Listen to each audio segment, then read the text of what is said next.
Tumakbo sa court sa Game 1 at nakipag-selfie ang fan na to kay Victor Wembanyama. Sa sobrang intense ng bakbakan, kahit na madring ito napansal pa, sinugod ni Jalen Bronson ang referee. And for the first time, Phil versus Phil sa NBA Finals. So, eto na mga idol ang inaabangang Game 1 ng NBA Finals, San Antonio Spurs versus the New York Knicks. Jalen Bronson started the offense with the top of the key three-pointer. Wemby with a height advantage over Karl Anthony Towns sa midi. Agad na kumounter si OG Anunoby ng tres mga idol. Ito yung isa sa advantage ng New York Knicks dahil stretch big itong si Karl Anthony Towns. Kailangang umangat sa depensa ni Victor Wembanyama. Na-open ang pintura para kay Josh Hart pero sumunod na attempt ni Josh. Supalpal na ni Wemby dahil nasa ilalim ang alien. And right after that defensive possession ni Victor Wembanyama, 3-pointer for the alien naman sa offense. Wembanyama, 3-pointer.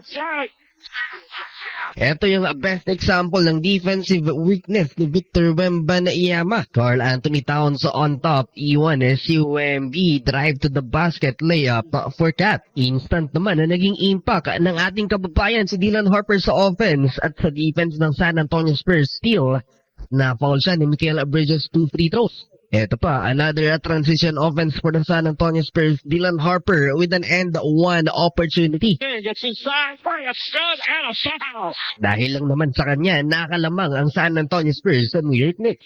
Ito pa, binigyan ng space ang rookie 3-pointer for Dylan Harper. And another 3-point basket mula naman kay Julian Champagnie. 11-3 run for the San Antonio Spurs kahit nasa upuan si Victor Wembanyama. Tuloy ang run ng San Antonio Spurs, Dylan Harper versus Jalen Bronson, one-on-one. Nanggigil na ang rookie, tambak na ng 10 ang Knicks. Last 90 seconds sa first quarter. Bad news for New York dahil nadaganan ni Harrison Barnes ang tuhod ni Jalen Bronson. Sa laro, si Wemby, grabe yung zone na nakukover niya sa depensa ng San Antonio Spurs. Missed shot for Deuce McBride pero may follow-up si Mikal Bridges. 27-19, lamang ng 8 ang San Antonio Spurs. Sa locker room, si Jalen Bronson.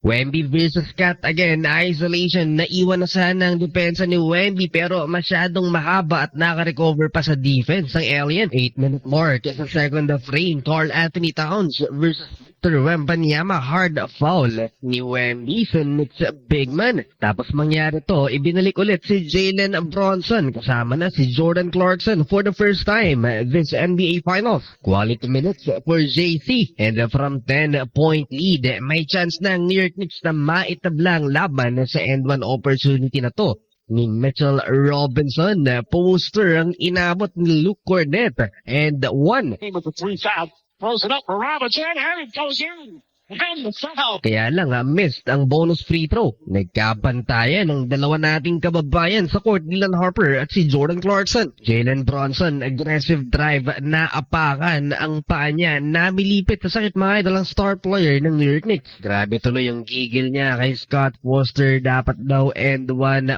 basket yon pero no call. Pero hindi nagbago ang laro ni Jalen Bronson kahit frustrated. He splits the defense of the Spurs. And Jordan Clarkson bagsak kay Dylan Harper pero naipasa kay Jalen Bronson for the lead. May counter kaagad si Dylan Harper driving layup in transition. Bad defense naman by JC, iniwan niya si Keldon Johnson, nagresulta sa wide open na 3-point jumper. And for the lead again, New York Knicks, Landry Shamet, wing 3-pointer. Hanggang dito sa finals, X-factor pa rin itong si Landry Shamet. Role players versus role players, big impact na naman si Julian Champagnie sa offense ng Spurs. Champagnie fires away. Nasta. Nag-run pa ang San Antonio Spurs, Milo, papatapos ang second quarter kaya nakuha nilang momentum at the half. Thanks to Julian Champagnie, 5 3-pointers sa first 2 quarters, 55-48 halftime. Second half, Milo, Jalen Bronson nag-airball dahil sa napakatinding depensa ng San Antonio Spurs. Stephon Caso, himik pa. So far, 8 points pa lamang sa step pero double figures na ang lamang ng San Antonio Spurs. D-Fox, drive, turnaround shot, short. Pero may follow-up si Stephon Caso. Umabot pa ng 14 points ang lamang mga idol ng San Antonio Spurs dahil sa basket na to ni Dylan Harper. 14 points and counting for the rookie. Without Victor Wembanyama sa court, mga idol, gumawa ng 7-0 run ang New York Knicks. 3 fast break points. Towns gets inside. Takes the hit. What a chip. That's a 3-point opportunity for Carl Anthony Towns and Jalen Bronson. A beautiful sidestep versus Devin Vassell to cut the lead into 6 points. After the Spurs timeout, another highlight by Dylan Harper, mga idol. Baseline drive and tough reverse layup. Grabe tong rookie na to. Finals na, pero kumaka na pa rin at siya na leading scorer with 16 points. Pero pansamantalang pamatay sunog lang yan dahil tuloy ang run ng New York Knicks extended. Landry Shamet with a triple again. And Knicks offense, Josh Hart with a triple. Kinontest ni Wemby, nagbuntis. Pero nakuha ni Carl Anthony Towns ang rebound and one basket. Sinigawan pa si Keldon Johnson. And from 14-point San Antonio Spurs lead, Jalen Bronson ties the game again at 71. Last 2 minutes ng third quarter. Nilabas si Towns, dito nagka-momentum ulit ang San Antonio Spurs. Devin Vassell cutting a dunk. Nice inbound pass by the Aaron Fox. Wala pa gaanong highlight si Victor Wembanyama until this dunk sa final 1 minute ng third quarter. It goes inside on the left-handed flat. Tuwang-tuwa na sana ang San Antonio crowd nang patahimikin sila ni Duz McBride with a corner triple to tie the game at 76 end of third quarter.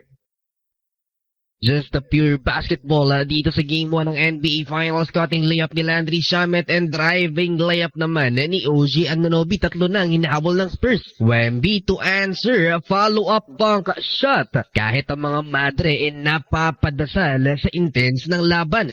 Ngayon pa lang nagiging impact si OG Anunoby sa offense ng New York Knicks. 3-point basket for him. Corner three. Knocks it down. Pero masyadong maaga pa para mag-celebrate mga idol ang Knicks fans.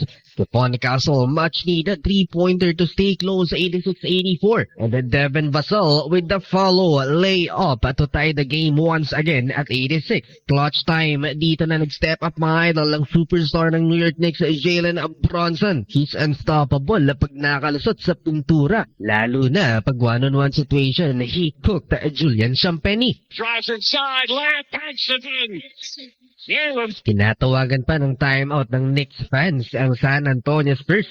23 points for JB Partida. 1 out of 8 pa siya sa perimeter. Halfway through the fourth quarter, eto na naman yung gumagawa ng content na tumatakbo sa court at nakipag-selfie kay Victor Wembanyama. Well, umabot pa ng 8 points ang lamang ng New York Knicks. Jalen Bronson again versus Julian Champagny. Good steal by Mitchell Robinson kay Victor Wembanyama. Wemby, much needed 3-pointer sa harap ni Mitchell Robinson ang sagot ng Alien. 2-possession game, last 4 minutes. Wemby take over and 1 basket versus Carl Anthony Towns to cut the lead into 1 point. 94-93. Jalen Bronson versus 3 defenders high off the glass. Mintes.